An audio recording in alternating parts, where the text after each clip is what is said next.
Now, I have no buttons to hand out this time because they handed them out in the last screening, so I am button free.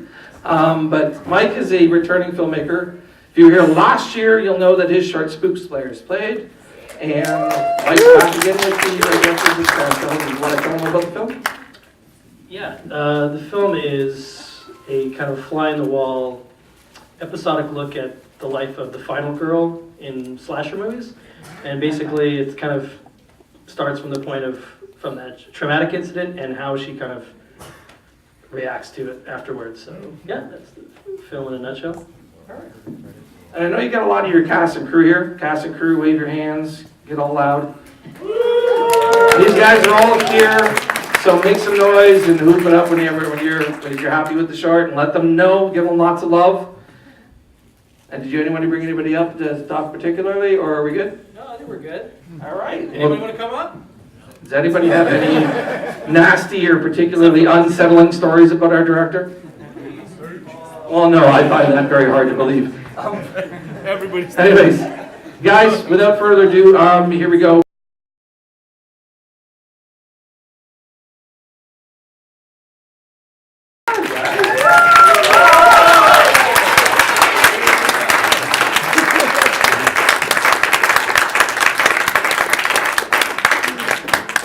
Why don't we start off, why don't we talk about how you each ended up coming to the project and what your introduction was into that, because I know that you've known the director, Nick, for quite some time. Yeah. Okay, so I came onto the project earlier. Nick Szostakiwskyj, who's the director-writer and also another one of the producers, and I have known each other for a very long time, since we were like 12 years old. We always talked about making movies together. I actually got into the industry through way of acting. That's what I'm trained in. I asked Nick a couple of years ago if there was any projects I could help him with, any way I could get involved. And he said, yeah, I've got this project, Black Mountainside. It doesn't have any roles for you, as you can see. It was mostly grizzly men with beards. But we need another producer, so I was kind of the people person. I helped with finding financing, pitching the film. I came on just over 2 years ago now. From the time I came on to the time we started shooting was probably about 5 to 6 months, at which time we are obviously starting the casting, and I'll let Michael talk about that. Yeah, I was kind of the last man on board. I think a lot of the folks involved, they worked together on different projects, and they were familiar with each other's work. And I just answered an ad on the internet and went for an audition and went for a couple of callbacks. And it was kind of neat in a way, like I've explained before. It was sort of cool because my character is kind of the outsider. He's not part of the gang. And so it sort of worked on the premise of the film. But yeah, it was great. And Samantha gets extra points for being able to pronounce Nick's last name. I know I wasn't going to try. Can you talk a bit about the location? Because I mean, obviously it's a fantastic location and obviously very cinematic because the film looks gorgeous. I think we can all agree on that. Yeah. So we want to talk a bit of location. Yeah, the location is actually pretty cool. It was shot in BC, which is where Michael lives in Vancouver. The rest of the team, they're all in Vancouver. So it was shot sort of just north of the Okanagan Valley into the mountains, actually at a resort called Cozy Cabins. Go there, it's lovely. But it was outside of a little town called Lumbee, BC. So it's very, very small population. And where we were shooting, there was actually no internet connection, no phone reception. You had to drive 25 minutes away to get on your cell phone. We were living in these cabins while we were shooting. It was pretty interesting. Michael, do you have anything to add on that situation? I think she got it covered. No, it was really neat because like we were there hunkered down for 2 weeks, and there were some really long days, but it allowed us that because everybody's right on site. So if we had an opportunity to get a shot, we could get the shot. And we had to do like a really long day. We could all do a really long day, and then while all of the crew were working, we were just playing cards and drinking beer. So, I know. But yeah, it was really neat, and it was great because it gave everybody a chance to bond and as a crew and a cast and everything. But there was also a bit of the whole cabin fever thing, so it all played well into the grand scheme of things. All right, we're gonna throw it out for questions to the audience now. Anybody, somebody got a question? Just throw up your hands. Come on, guys. Go ahead. Do you guys have any idea where some of the inspiration for the story came from, like the basis of like the mythology and like disease and stuff like that? Yeah, so I think the very, very base of where the idea sparked was actually from one of Nick's dreams. Nick has night terrors, so he has lovely dreams like this all the time. And he woke up one night, I guess Adam, our sound recorder on set, lived with him during the time he had this night terror. Said he woke up screaming in the middle of the night about some deer stood on its back legs. But obviously we get a lot of comparisons to John Carpenter's The Thing, so Nick was very inspired by The Thing. Movies like The Shining, very influenced by H.P. Lovecraft, so a lot more classical and more along the lines of psychological stuff. Next question. How big was your crew? Our crew, we had a little bit of a different crew on set, on location and then in studio. I think our crew, including like actors and everybody, I want to say like around 35 people. Yeah. Next question. Yeah. I liked all the research you did and the scientific basis of and a mix of that and the mythology. Mm-hmm. So you don't often see real good science in the movie, and this was anthropology. So I'm really happy to see that, and it seemed authentic. And also the medical seemed really like this is a real doctor, you know, the way I Yeah. really liked that kind of thing in there. So did you do a lot of research? Yeah, Nick consulted with an archaeologist I know. Michael, maybe you have anything, he probably talked to you a little bit about that. Yeah, no, I mean, he did his research, he did his homework, but they would do writes of the script and then rewrites of the script, and then they take it to this, I think it was a woman friend of theirs. Cameron's, yeah. Yeah, Cameron's, and they would consult, and I think it was, she would just go, no, and then they go back and they'd rewrite, and yeah, so they did do a lot of consulting, trying to get the facts right, and then the same thing with mythology. Where's my mouth gone? Same thing with the mythology. They tried to be as accurate as they could with a lot of that stuff. So that's kind of cool. I think that was really important to Nick because we do want this film to sort of leave the audience thinking. We want it to be believable. We want it to be something, maybe this is real found footage tape, you know, you never know. We want you to be able to believe that, we want you to be thinking about it afterwards. Believable, basically. Was it a deliberate choice to go with no music from the outset, or was that just something that resulted in throughout the editing process?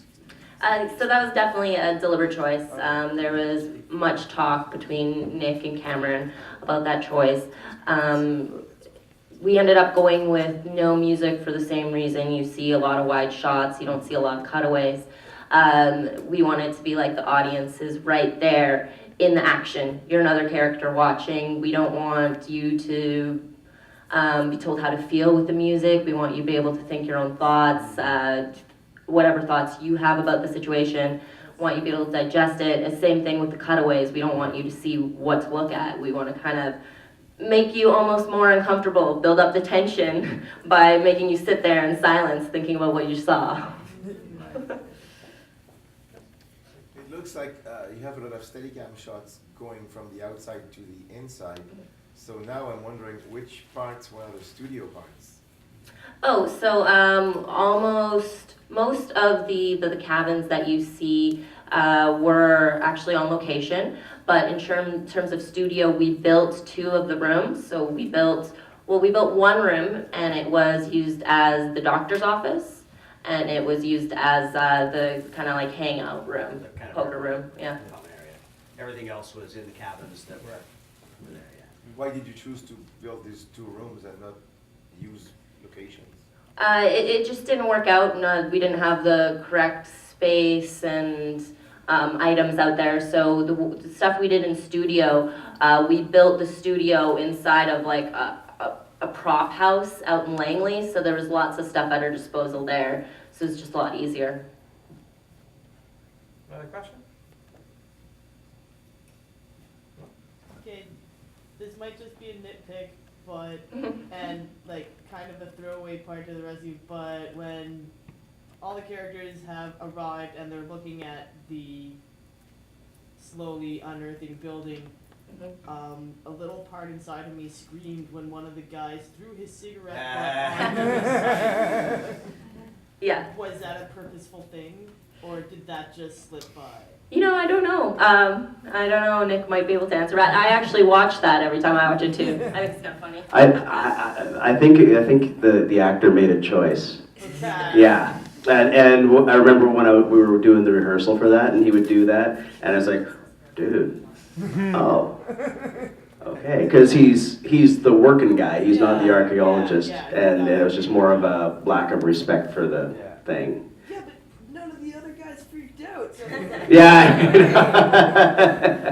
They're all 5 years in. why is no one freaking? But now I know. Thank you.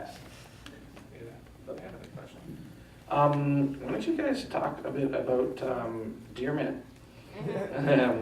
What the situation behind it is, where the voice came from, and all of the stuff behind that.